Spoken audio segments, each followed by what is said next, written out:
बात करेंगे जो कि जबलपुर से आ रही है। जबलपुर में नर्मदा नदी पर बने बरगी डैम में पर्यटकों से भरा क्रूज डूब गया था।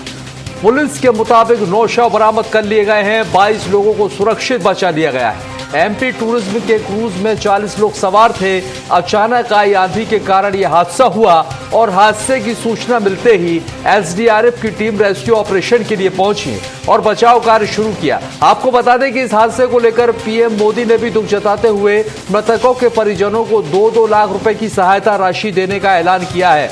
ये इस वक्त की बहुत बड़ी खबर है क्योंकि ये बहुत दुखद हादसा है। ये क्रूज जिसे आप तस्वीरों में देख रहे हैं, ये दरअसल एक हादसे का शिकार हुआ और जिसमें 40 लोग तकरीबन सवार थे हादसे के वक्त, जिसमें यह बताया जा रहा है कि 9 लोगों की जान चली गई है और कुछ लोगों को बाहर निकाल लिया गया है। मृतकों के परिजनों को सहायता राशि का ऐलान कर दिया गया। प्रधानमंत्री नरेंद्र मोदी ने इस घटना के बाद दुख जताया है और साथ ही मृतकों के परिजनों को 2-2 लाख रुपए मुआवजे का ऐलान भी यहाँ पर पीएम की तरफ से किया गया है। बरगी डैम हादसे की तस्वीरें हम आपको दिखा रहे हैं। जबलपुर में ये दुखद घटना हुई, जरा तस्वीरें देखिए और इन तस्वीरों को देखकर ये अंदाजा लगा जा सकता है कि कितनी भयावह ये तस्वीरें थी और कितना बुरा ये हादसा था। देखा जाए तो ये अपने आप में किसी त्रासदी से कम नहीं था क्योंकि 9 लोगों की जान इसमें गई है और कई लोग जो है डूबे थे जिन्हें सुरक्षित बाहर भी निकाला गया और यहां पर लगातार रात तक रेस्क्यू ऑपरेशन जारी रहा। ये इस वक्त की बड़ी खबर।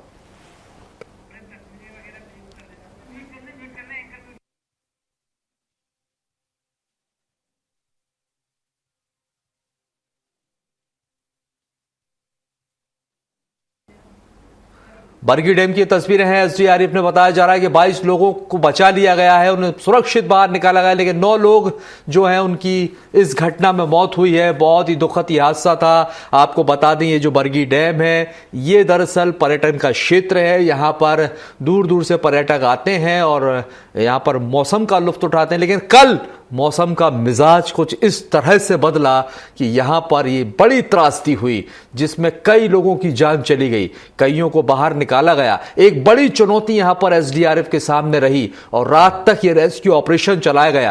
रात के अंधेरे में ये रेस्क्यू ऑपरेशन चला। साधन संसाधन कम के अभाव में भी यहां पर ये रेस्क्यू ऑपरेशन चलाया गया, लेकिन कई लोगों को बाहर निकाला और कई लोग अभी भी लापता बताए जा रहे हैं जिनकी लिस्ट जो है वो जारी कर दी गई। देखिए क्रूज हादसे पर सवाल भी खड़े हो रहे हैं। सवाल है कि कितने यात्रियों की अनुमति थी, क्या क्षमता से ज्यादा लोग जो है क्रूज में मौजूद थे, क्या वोट चलाने वाले के वैध लाइसेंस पर पर्याप्त अनुभव था, यह भी एक बड़ा सवाल। और भाई मौसम खराब था तो वोट क्यों ले जाई गई? जब अलर्ट जारी कर दिया गया तो आखिर वोट लेकर क्यों पहुंचे? यह गंभीर सवाल। प्रशासन और रेस्क्यू सिस्टम की तैयारी कैसी थी?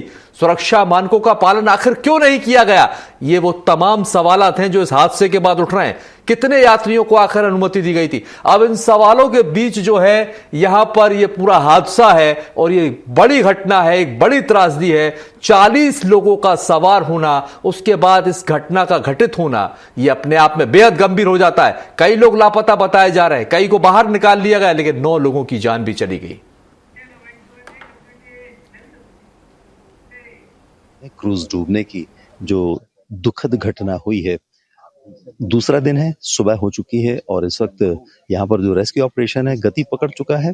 प्रदेश के लोक निर्माण विभाग मंत्री श्री राकेश सिंह जी और यहाँ पर उनके साथ अन्य पदाधिकारी यहाँ पर मौजूद हैं और पूरी रात यहाँ पर बैठकर उन्होंने रेस्क्यू ऑपरेशन के ऊपर नजर रखी थी और पल पल की जानकारी मुख्यमंत्री डॉक्टर मोहन यादव को देते रहे हैं। तो पूरी रात जो यहाँ पर रेस्क्यू ऑपरेशन का काम चला है, बड़ी मशीनें बुलाई गई हैं, उन मशीनों के माध्यम से क्रूज को खींचकर थोड़ा सा घाट के नजदीक तक लाने की कोशिश की गई है, लेकिन अभी भी उस क्रूज के अंदर तक प्रवेश कर पाना मुश्किल था। फिर भी अभी सुबह 5 डेड बॉडीज और निकाली गई। इससे जो मृतकों की कुल संख्या है वो 9 हो गई और अभी इसके बाद भी उम्मीद यही की जा रही है कि कुछ अच्छा हो, कुछ अच्छा समाचार मिल जाए, लेकिन फिलहाल ऐसी कोई स्थिति यहाँ पर नजर नहीं आ रही है।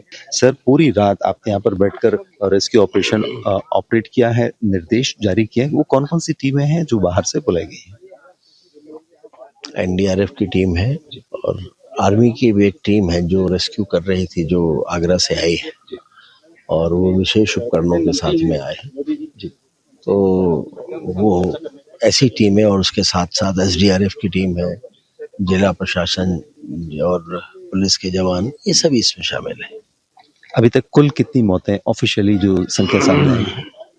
देखिए, अभी तक 4 शव पहले मिले थे, 5 अभी, तो 9 शव मिल चुके हैं।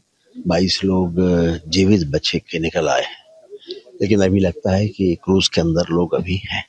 ये चीज कंफर्म कर रहे हैं जो ड्राइवर्स अंदर गए थे कि बॉडीज अंदर वहां पर हैं? चूंकि अंदर वो ठीक से नहीं देख पा रहे हैं जी। और उन्होंने कांच को ब्रेक करने की कोशिश भी की, लेकिन पानी के कारण हैमर में प्रेशर नहीं आ रहा है। लेकिन ये वो मान रहे हैं कि कुछ लोग अंदर हो सकते हैं। बातचीत करने के लिए बहुत बहुत धन्यवाद सर आपका। तो जैसे कि सर ने बताया कि जो अंदर जो केबिन है उसके खिड़कियां हैं कांच की, लॉक हो गई हैं पानी के प्रेशर से या कैसे भी, तो अंदर तक पहुंच पाना जो ड्राइवर्स हैं उनके लिए काफी मुश्किल है और उसी प्रयास में है कि अंदर पहुंचकर जो भी है वहां पर उन्हें बाहर निकाला जाए। अरविंद दुबे, स्वराज एक्सप्रेस, जबलपुर। तो देखिए यहाँ पर हमारे सहयोगी पहुंचे और मंत्री राकेश सिंह जी यहाँ पर मौजूद थे, उनसे अभी बात की। चलिए, जिस तरह से दुखद घटना हुई है अब इसको लेकर मुख्यमंत्री डॉक्टर मोहन यादव की प्रतिक्रिया भी सामने आ रही है। जरा आपको सुनवाते हैं क्या कुछ कहना है सीएम का।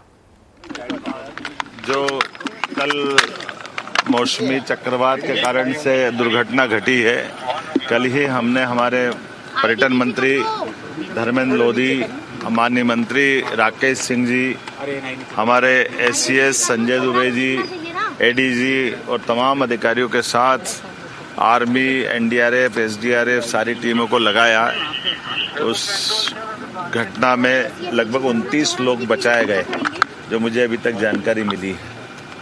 अभी से थोड़ी देर पहले तक 9 बॉडी मिली है। हमारा रेस्क्यू अभी चल रहा है।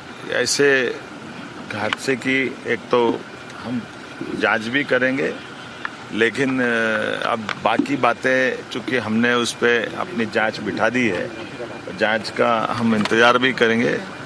लेकिन ऐसे दुखद हादसे से मन को भी बहुत कठिन और मन बहुत दुखी भी है। और ऐसे माहौल में लाइफ जैकेट को खास करके क्रूज में सबको पहनना ही चाहिए। जिनने पहना उनको मालूम भी है, कुछ ने आधा अधूरा बांधा था, लेकिन ये सारी बातें जांच में आएगी। मैं अभी इस पे कुछ नहीं बोल पाऊंगा। मैं उम्मीद करूंगा कि इस हादसे से टूरिज्म डिपार्टमेंट अपनी जांच करते हुए भविष्य में कभी ऐसी घटना न घटे। लेकिन दुखद हादसा हुआ है। हमने सभी परिवारों के साथ मेरे अपनी शोक संवेदना भी है। और जिस त्वरित गति से बचाव दल लगे हैं, ऐसे में 29 लोगों का बचाया जाना, ये मैं सभी उन बहादुर लोगों को भी बधाई देना चाहूँगा जिन्होंने इस त्वरित गति से अपनी सक्रियता जाहिर करते हुए, जैसे क्रूज को काट करके 4.5 घंटे से अंदर तक सिराज भाई अंदर थे, उनको निकाला है। ये हमारी रेस्क्यू दल की तत्परता है। मैं दोनों तरह से, जिनने हिम्मत के साथ अपनी स्वयं भी पानी के अंदर रहते हुए भी उस संघर्ष में हिम्मत दिखाई, और जिनने निकाला उनको भी मैं अपनी तरफ से 15 अगस्त पे हम लोग उनको सम्मानित करेंगे। रेस्क्यू दल के जिन लोगों ने अच्छा काम किया है। दोपहर बाद इस पूरे घटनाक्रम पे मैंने अभी अपने एक बड़ा दल बिठाया है जो इस पूरे बारे में मुझे ब्रीफ करेंगे।